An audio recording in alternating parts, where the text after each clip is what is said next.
of today is the technology of tomorrow. Respected principal, academic director, members of the management, teachers, parents, and all my dear friends. I'm Angel Sir George of Class 12A. As part of the Science Week, our session, that is Class 11-12, is presenting the theme Science and Technology. Science and technology are propellant for building a thriving country, and the happiness of the people and future of the country hinge on their development. So it is a topic with utmost importance. Hope all will enjoy watching our exhibits. Discover and explore the scientist in you. Thank you. It is said that the 21st century is the century of science and technology. Today, we do almost all our works with the help of science and technology. In modern times, the proper growth of a country cannot be imagined without science and technology. We all know the value of science and technology in our everyday life. Different invitations of science have made our daily lives simple and stress-free as well. On the other hand, the technology has taught us the modern way of living. But with the advancement of science and technology, some deadly weapons have been developed and modern wars of different nations have become more and more devastating and destructive. Nuclear energy has become a real threat to this world in modern times. Keep this in mind that the great scientist Albert Einstein remarked that the Fourth World War would be battled with stones or evacuated trees. Actually, he scared that inventions of deadly war weapons might end up human civilization someday. But if we use science and technology for the wellness of human beings, it will develop us in a most rapid way.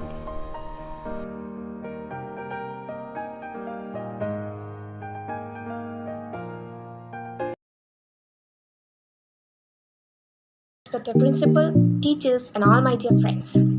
Biology is the scientific study of life. It includes various types of plants and animals. And today we, the students of 12A, are here to present double fertilization in plants through this video.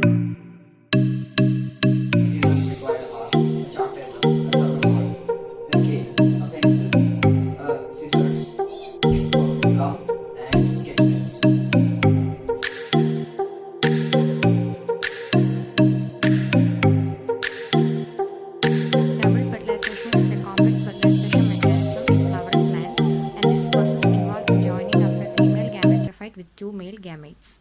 The pollen tube carries the pollen grains, which is the male gametophyte of the flower, and the ovary contains the egg, which is a female gametophyte. The pollen tube enters the style of the female flower and enters the ovary through the macrophyll end. This is an enlarged image of an ovary. Then the pollen tube releases two male gametophytes. One fuses with the egg and it is called fertilization. Other male gametophyte fuses with the two primary nucleus and forms a triploid primary endosperm cell. As there is two fertilization occurring, one between the male gamete and the egg, and the second between the two polar nucleus and the male gamete. This is called double fertilization.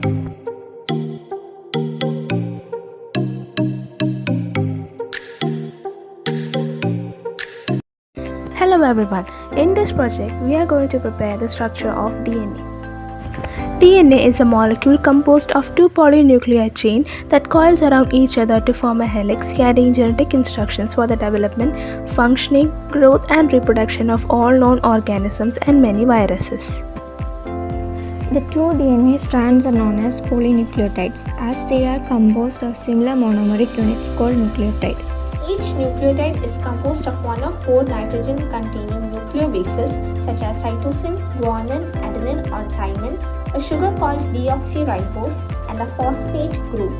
The nucleotides are joined to one another in a chain by covalent bonds known as the phosphodiester linkage between the sugar of one nucleotide and the phosphate of the next, resulting in an alternating sugar-phosphate backbone. The nitrogenous base of two separate polynucleotide strands are bound together according to base pairing rules with hydrogen bond to make double-stranded DNA. Now let's see how a DNA model is prepared. Materials required: copper wire, scissors, glue, ice cream stick, a cardboard piece and straws. first step is to wound the wire around a piece of cardboard to make two rod-shaped stick.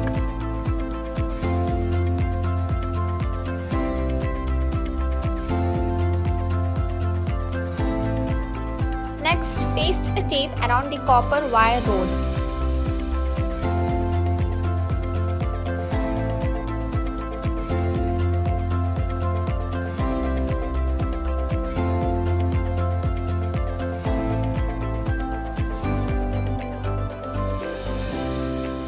Third step is to insert the ice cream sticks on the copper wire rod and twist them to make a helix shape.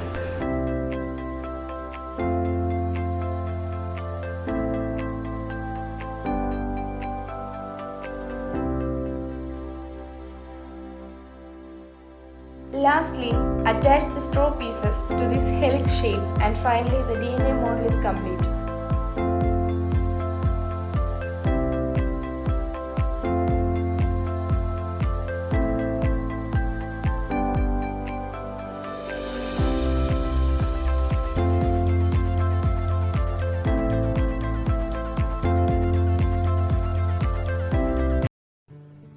Sputnik V, the first vaccine to be registered against COVID-19 in the world, with confirmed efficiency of 91.6%. How do vaccines work? There are three main approaches to designing a vaccine. The differences lie in whether they use a whole virus or bacterium, just the parts of the germ that trigger the immune system, or just the genetic material that provides the instructions for making specific proteins, and not the whole virus. Step 1. A vaccine is a tiny, weakened, non-dangerous fragment of the organism and includes parts of the antigen. Step 2. Our body learns to build the specific antibodies. Step 3. Then, if the body encounters the real antigen later as a part of the real organism, it already knows how to defeat it. So how does the Sputnik V work? The use of two vectors is a unique technology of the Gamaleya Center, making the Russian vaccine different from other adenovirus vector-based vaccines being developed globally.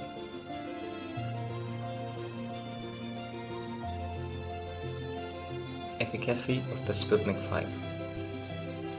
Russian scientists came up with a breakthrough idea to use two different types of adenovirus vectors, RAD26 and RAD5, for the first and second vaccination, thus boosting the effect of the vaccine. What is a vector? A vector is just a virus that lacks a gene responsible for reproduction, and it is used to transport genetic material. And a vector does not pose any hazard to the body. The vaccine is based on an adenovirus vector, which normally causes acute respiratory viral infections. Vector creation. A gene coding S protein of SARS-CoV-2 is inserted into each vector, the spikes from the crown. As you can see, the gene coding S protein is inserted into the adenovirus vector 1 as well as the adenovirus vector 2.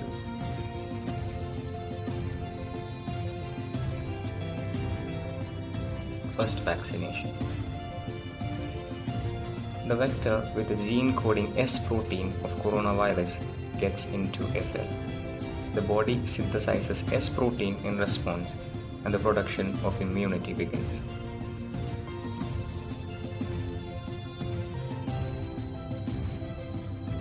Second vaccination. Repeated vaccination takes place in 21 days. The vaccine, based on another adenovirus vector, unknown to the body, boosts the immune system response and provides for long-lasting immunity.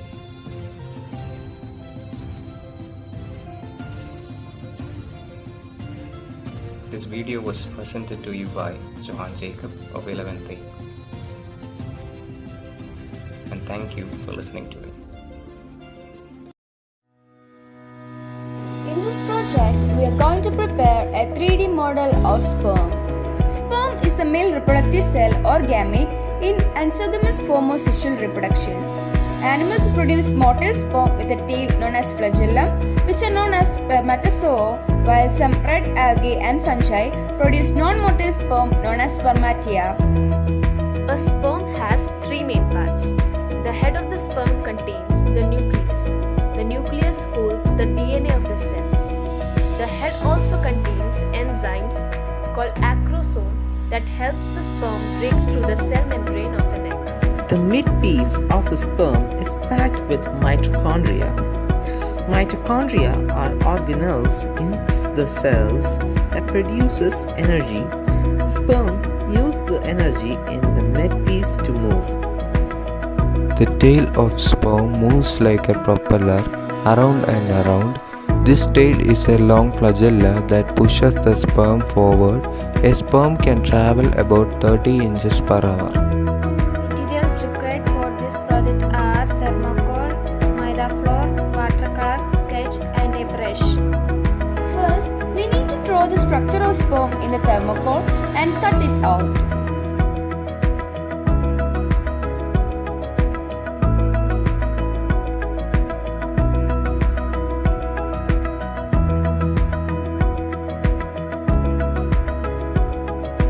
Next, we need to prepare a ball of maida out of the maida flour.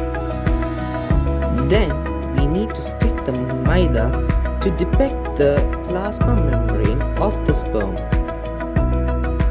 Similarly, stick the maida on the tail of the sperm, which helps the sperm to move. Now color the maida with blue watercolor to highlight the parts.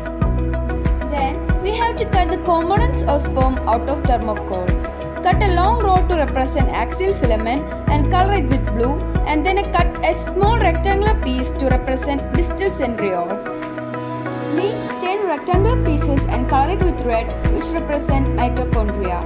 Cut out a circular piece to represent nucleus of the sperm.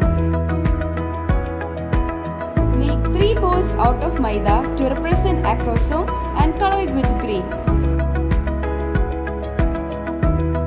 Arrange the components of sperm, that is acrosome, nucleus, proximal centriole and axial filament.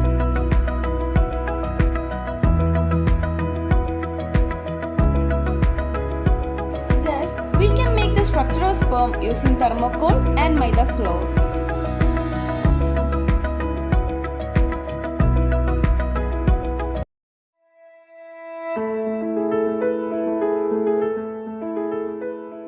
We, the students of Class 12, are here with a presentation of the female reproductive system.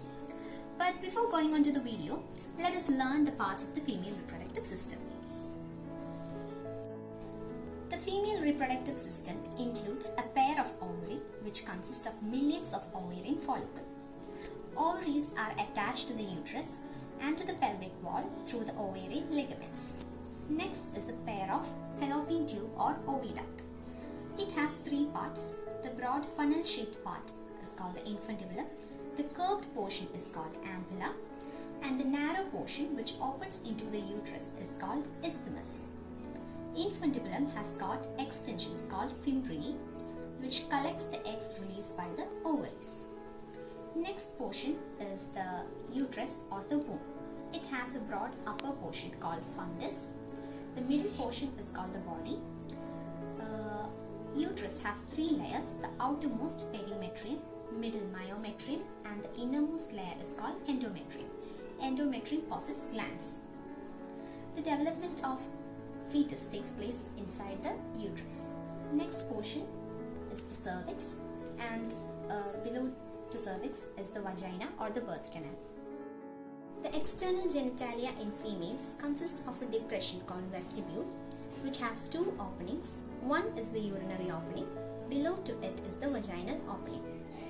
These 2 openings are guarded by 2 pairs of flaps of skin, namely labia majora and labia minora. The outermost flap, which is larger, is called labia majora, and the innermost flap, which is smaller, is called the labia minora. The inner labia minora joins to form an erectile organ called clitoris, which is similar to the penis in males. Above the vestibule, there is a fatty tissue called mons pubis, which is covered by hair. Now let's see the model of the female reproductive system.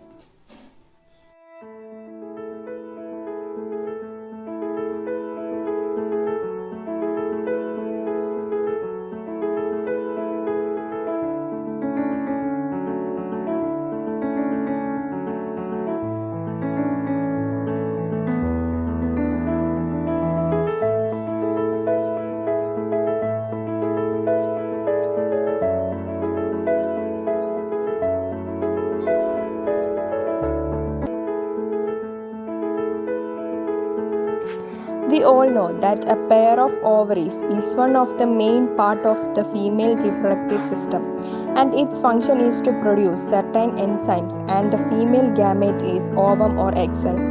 Each ovum is a rounded and non-motile structure. The cytoplasm of egg is called ooplasm. The ooplasm contains a large haploid nucleus. The plasma membrane of egg, which encloses the cytoplasm, is called oolemma. Below oolemma, there are cortical granules. Outer to oolemma is the membrane called zona pellucida, formed by secondary oocyte. Outer to zona pellucida, corona radiata layer is present, formed by follicle cells. The reproductive cycle in a woman begins with the ovulation, which is the release of matured egg or ovum from the ovary into the fallopian tube. On the 14th of menstrual cycle, egg detaches from the follicle and it bursts open and releases the egg.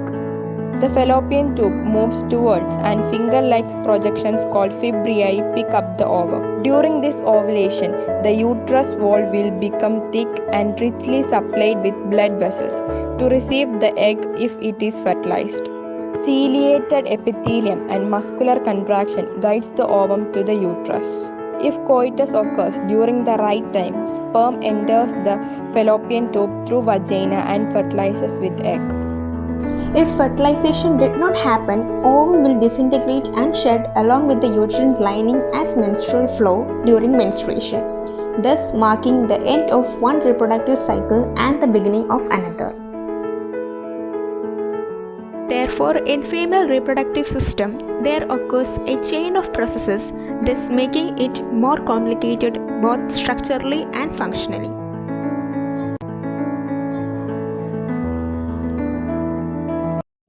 Physics is the branch of science that deals with the structure of matter and how the fundamental constants of the universe interact.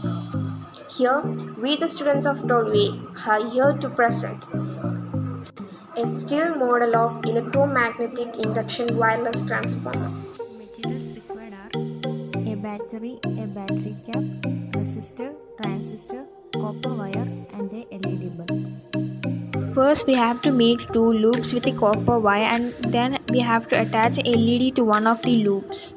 Then we have to join the resistor transistor to the other copper wire with the battery cap and attach it to the battery. The whole substance is attached to a cardboard board. This is the still model of electromagnetic induction wireless transformer. How it works? Due to the battery, some invariable magnetic field is produced in the primary coil, and when we bring the secondary coil near to it, the magnetic field passes through it and continuously changes its power, and due to this some invariable charge is induced in the secondary coil and hence the LED glows.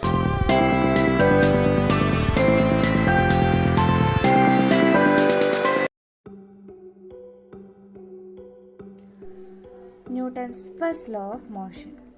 If we take two balls, one at rest and one at motion, what can change this? Only an unbalanced force can change this. If one is at rest, an unbalanced force acts on it and it will move. If another one is in motion, an unbalanced force acts on it and it will change the direction. So this is called Newton's first law of motion. In simple words, we can say that objects continue to do what they are doing. unless some external unbalanced force acts on them. So, just look at the different method to Newton's first law. If forces are balanced, there are two conditions. Object is at rest and object is at motion. If object is at rest, it means that it stays in rest. If object is in motion, it means that it stays in motion. So, these two cases are act only when forces are balanced. The second law of motion, the law of force, mass, and acceleration. The acceleration of an object depends upon its mass and magnitude of the force applied to it. When an unbalanced force acts upon an object, the motion of the object changes. The rate of this change over time is called acceleration. The acceleration depends upon two variables, the mass of the object and magnitude of the applied force. This relationship between force, mass, and acceleration is the source of one of the most important equations in physics. Force equals mass into acceleration. What happens when you place an object on the table? The object exerts the force on the table and the subject exerts an upward force on the object. There are two forces that result from the interaction, a force on the table and a force on the object. The magnitude of two forces are same, but the directions are opposite. The forces are called as action and reaction forces. Therefore, the force exerted by the object on the table was an action force and the force exerted by the table on the object is reaction force. This is Newton's third law of motion. Every action has an equal and opposite reaction.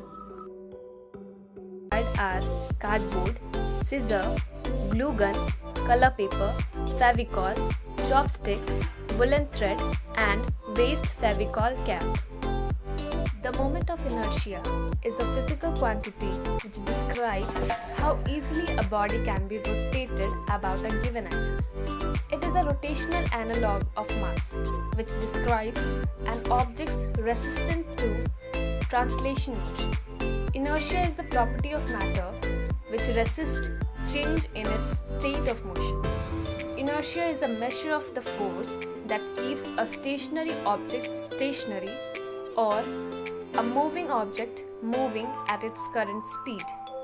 We have designed a model which is correlated with moment of inertia. An unbalanced force causes an object to accelerate. The acceleration of the object is equal to the net force acting on it divided by the object's mass. According to Newton's second law of motion, objects with more mass requires more force to move or accelerate them.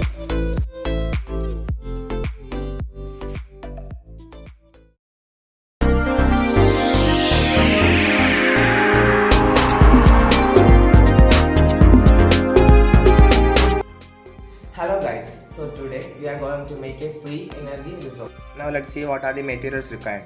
First of all, we need a CD, nails, magnet, wire, bottle tops and gum. Now let's begin our experiment by attaching the nails on the top of the CD with the help of glue. We also need two DC motors for the experiment. Now first of all, let's attach the DC motor on the top of the bottle cap like this with the aid of glue. Make a hole on the bottle cap like this and fix it on a motor. Fix the CD with the nails on the top of the bottle cap and ensure that it can rotate without any obstruction. Now our device is ready. When we rotate the CD with the nails, the motor also rotates. Information about free energy device with magnet. A free energy device magnet motor uses its natural properties such as attraction and repulsion of magnet poles to create a perpetual motion which can be harnessed to do a useful work. It polarizes the quantum environment surrounding it and causes great streams of energy around itself.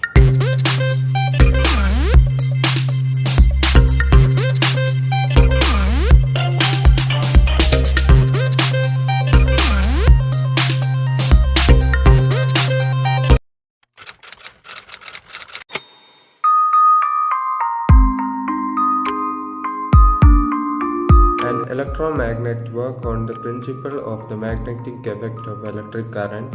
It is formed when a strong magnetic field is produced inside a solenoid to magnetize a piece of magnetic material like soft iron.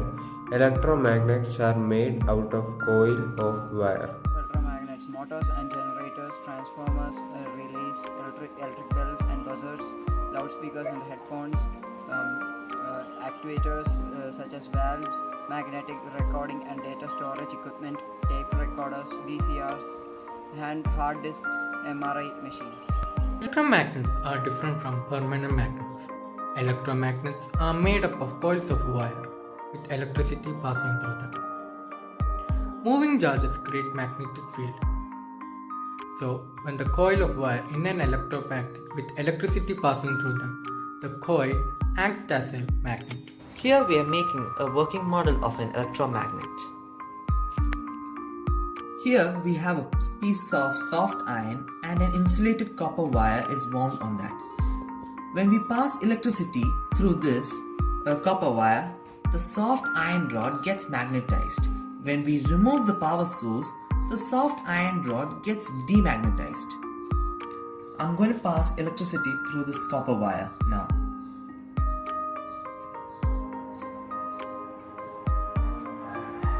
Now you can see this iron rod, a soft iron rod, has been magnetized now.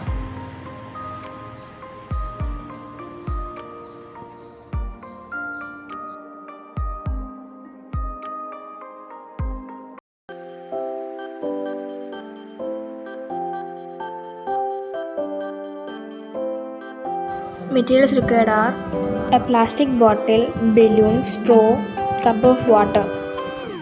Take a bottle, make a hole near the mouth of the plastic bottle with scissors, insert a straw in the bottle and secure the hole with the help of glue. Fill the bottle with water. Now blow a balloon and hold its neck with fingertips. Carefully fix the balloon on the mouth of the bottle. Release the balloon slowly. The balloon is under high pressure. When we place the inflated balloon on the top of the bottle, the air pressure inside the bottle increases. This pushes down on the water in the bottle and rises through the straw out, making like a fountain.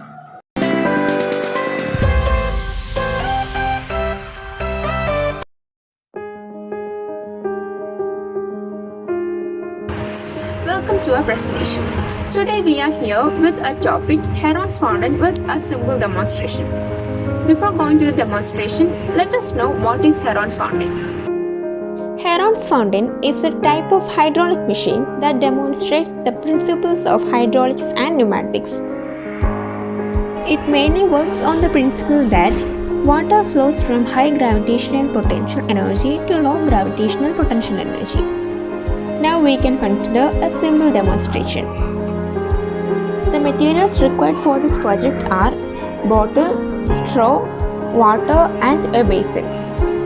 Arrange these materials as shown in this video and pour water into it. So, how does it work? When we pour water into the bottle, it will be released from the straw and also it will be drawn from the basin through another straw. This forces a stream of water to rise up from the fountain and come crashing down back into the basin. The basin is filled with enough water that the pump never runs out of water to pump through the straw. As the water crashes down, it replenishes the supply of water in the basin, ensuring the fountain can run continuously on a fixed amount of water.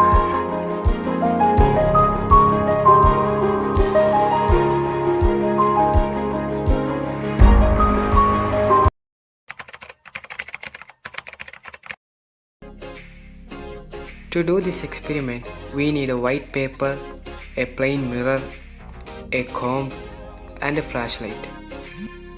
After placing them in place, we have to turn on the torch and turn off the lights.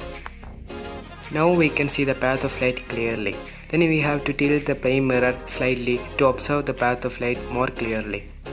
Now we can see the incident ray and also the reflected ray. An incident ray is a ray of light that strikes a surface.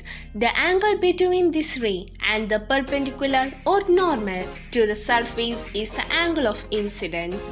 The reflected ray corresponding to a given incident ray is the ray that represents the light reflected by the surface. The angle between the surface, normal, and the reflected ray is known as the angle of reflection. The angle of reflection says that for a specular surface, the angle of reflection always equal to the angle of incidence.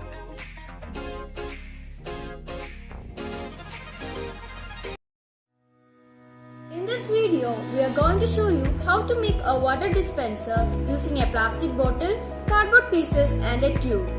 Cut out 5 pieces from a cardboard with dimension 20 x 8 cm, 20 x 8 cm, 20 x 9 cm, 9 x 9 cm and 8 x 8 cm.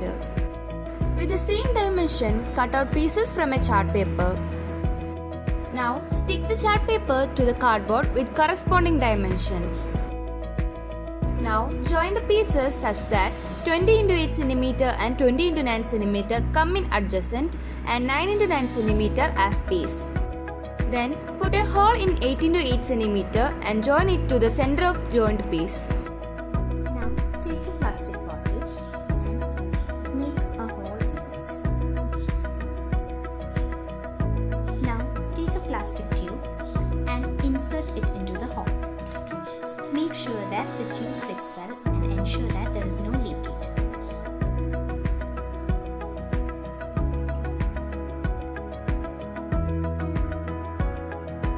Water dispenser works under the principle of gravity and vacuum pressure to do the job of filling a glass when someone presses water spigot. When this happens, air is allowed into the bottle so water can escape into your glass or bottle.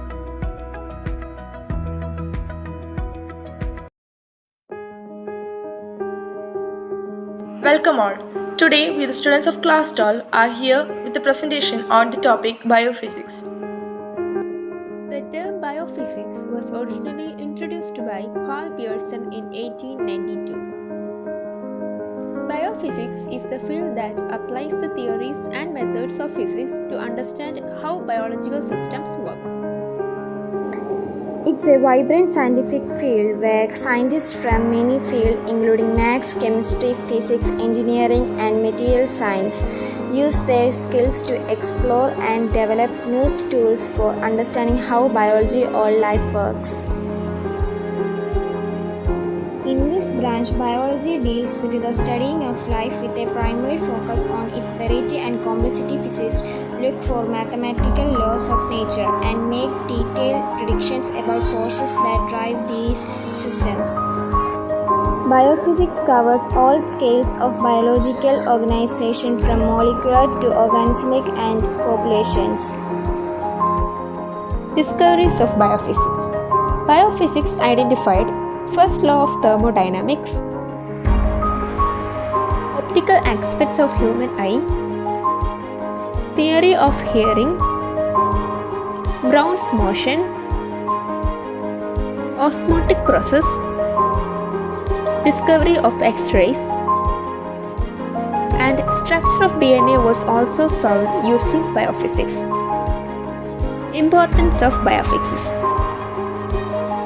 By the application of biophysics, methods to overcome disease, eradicate global hunger, produce renewable energy sources, design cutting-edge technologies have developed and solve countless scientific mysteries.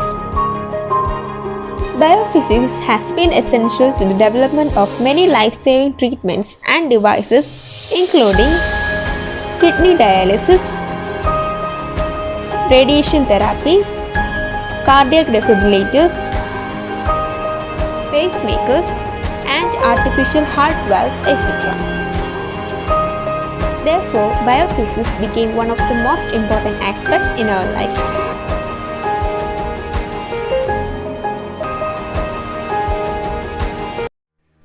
In this video, we are going to explain about the applications of physics in our daily life. Physics, or the study of matter, energy, and the interactions between them, helps us to understand the laws and rules that govern the physical world. Not every student will grow up and study physics on a deeper level, but everyone uses basic physics concepts to navigate everyday life. On this learning planet called Earth, there are so many interesting events that take place. These are around us, which we see through our experience regularly. At some point in time, your curiosity would have pushed you to ask questions about what's going on. How does that happen? Well, leaving miracles apart, the answer to all these questions is physics. In fact, physics governs our everyday life. Physics is considered natural science because it deals with the things like matter, force, energy, and motion. As these all are related to tasks related to everyday life, so we can see that physics studies how the universe works, how Earth moves around the sun, how lightning strikes, how our refrigerator works, and many more. Walking.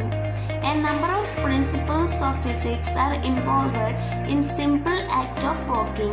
It involves concept of weight, Newton's 3 laws of inertia, friction, gravitational law, and potential and kinetic energy.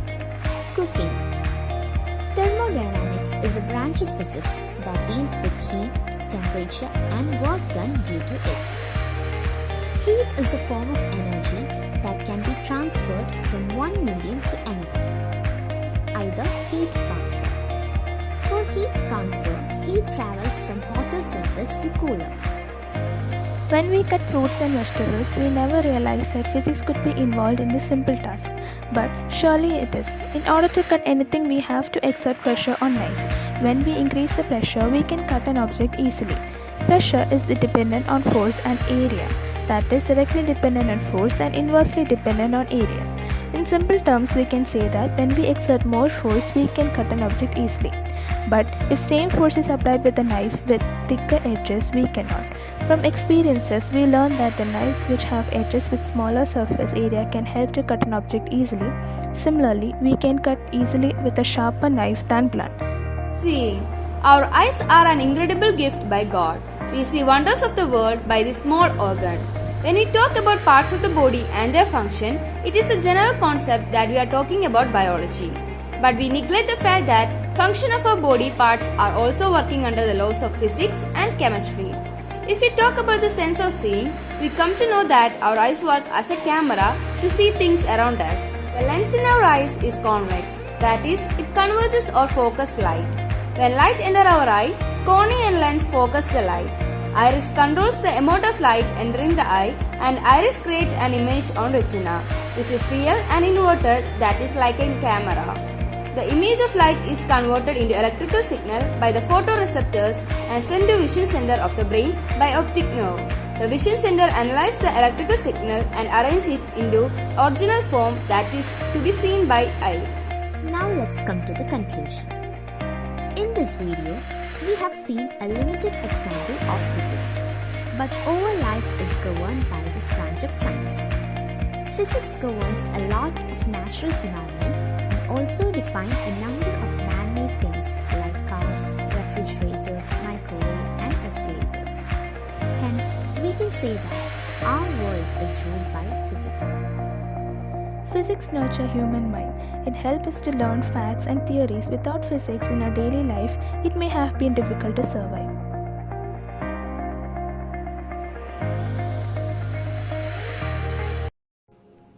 Stars. How do they form and how do they die? The picture you see here is of a nebula or a stellar nebula. So what is a nebula?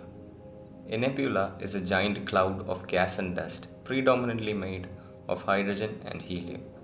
Nebulae are sometimes called star nurseries because all stars begin their lives in such a nebula. So how do stars take birth in a nebula? Remember, nebula are made of gas and dust. So gravity pulls the dust and gas together to form clumps. As these clumps grow, their gravity pulls in more and more material from the surrounding medium, the result of which we call a protostar or a baby star.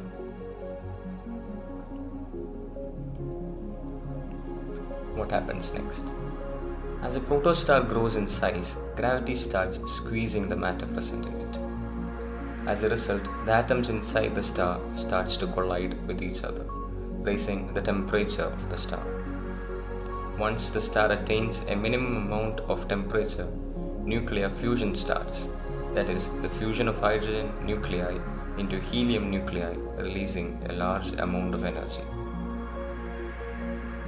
Now, the star enters the next phase of its life.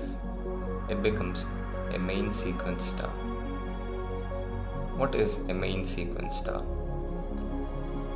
Main sequence stars fuse hydrogen atoms to form helium atoms in their cores. About 90% of the stars in the universe, including our own Sun, are main sequence stars.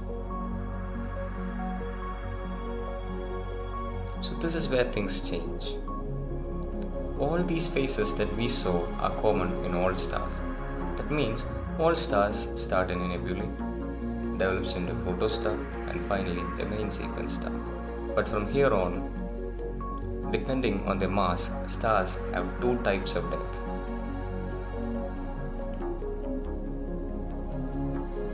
Path 1 for small and average sized stars.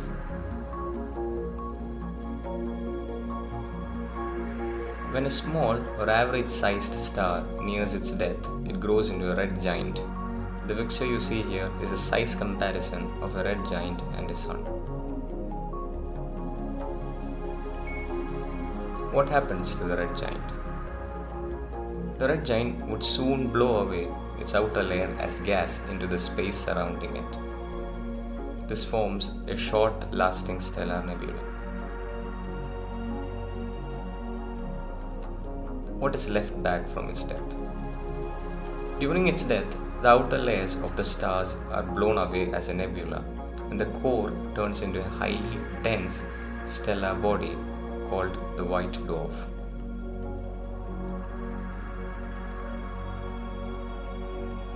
Path 2 for massive stars. When massive stars finish their main sequence phase, they grow into a red supergiant, just like a red giant, but much more larger and hotter.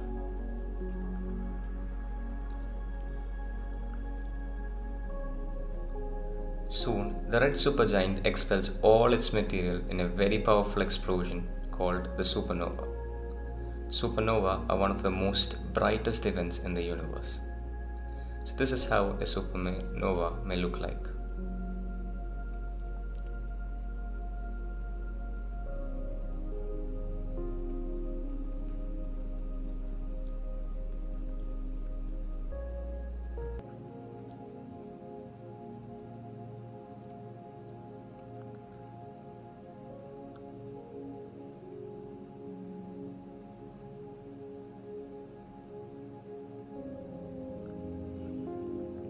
What does the supernova leave behind? Again, depending on the mass of the star, it turns into any of the following two. The largest stars in the universe turn into a black hole, while the stars with a slightly lower mass turns into neutron stars. The picture you see here is an illustration of a neutron star.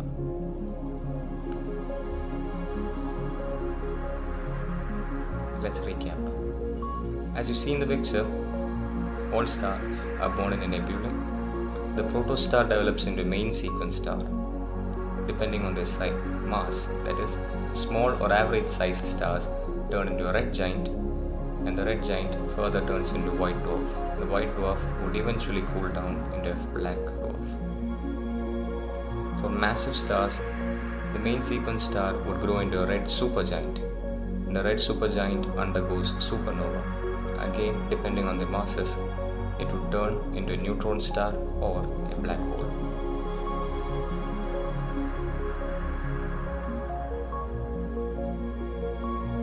This video was presented to you by Johan Jacob, Bobby Vinod, Joshin Saji and Jeff Jacob. Thank you for listening to me.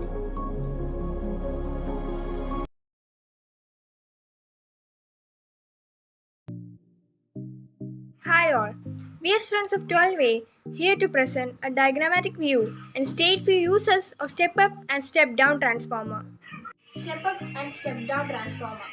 A step up transformer is a transformer that increases the voltage from a primary coil to a secondary coil.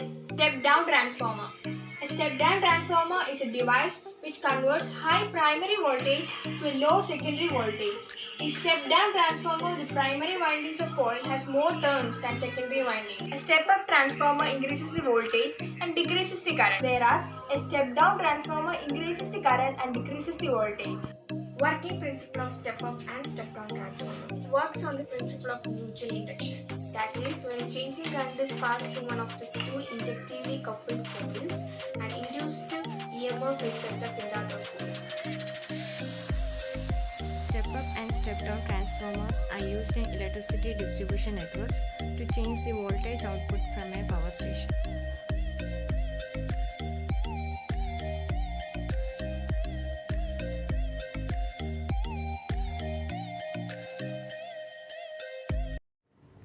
Greetings to one and all. I'm Johan Jacob, 11th A. Today I'm going to present a chart on Newton's third law of motion.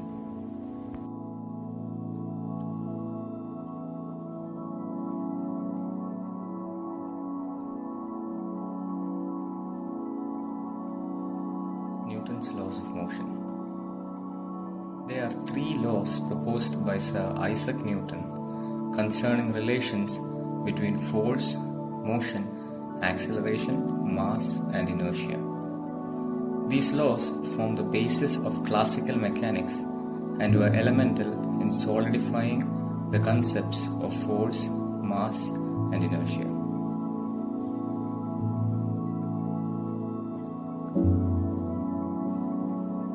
Newton's third law states that for every action there is an equal and opposite reaction.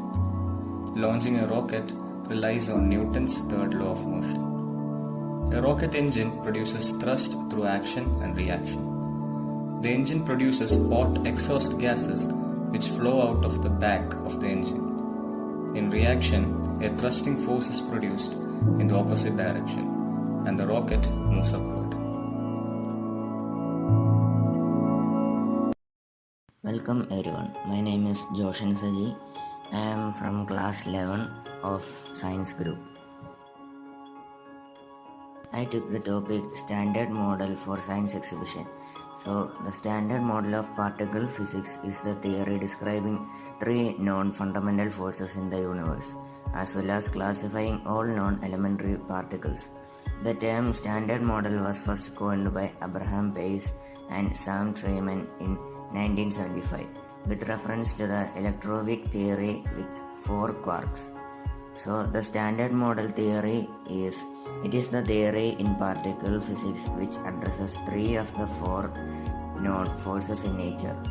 The four known forces in nature are electromagnetic force, weak nuclear force, strong nuclear force. The current formulation was finalized in mid-1970s. The Standard Model is based on symmetry principles such as rotation. The version of Standard Model is written in Lagrangian form. It is the fancy way of writing an equation to determine the state of a changing system and explain the maximum possible energy the system can maintain. Warm greetings to each one of you. Today we are here with a presentation about the topic ray diagram of lens. If the object is at infinity, then the image will be formed at focus f1. The size of the image will be highly diminished and point-sized, and the nature of the image will be virtual and erect. If the object is placed between infinity and optical center, then the image is formed between focus f and optical center O. The size of the image will be diminished and the nature of the image will be virtual and erect. In case of convex lens, if the object is at infinity, then the image will be formed at focus f2. The size of the image will be highly diminished and point-sized, and the nature will be real and inverted. If the object is placed beyond 2f, then the image will be formed between f2 and 2f2. The size will be diminished and the nature will be real and inverted. If the object is placed at 2f1, then the image will be of same size, which is formed at 2f2, and the nature will be real and inverted. If the object is placed between f and 2f1, then the image will be formed beyond 2f2, which is a large image, and the image will be real and inverted. If the object is placed at focus f1, then the image will be formed at infinity, which is of highly enlarged size, and the nature will be real and inverted.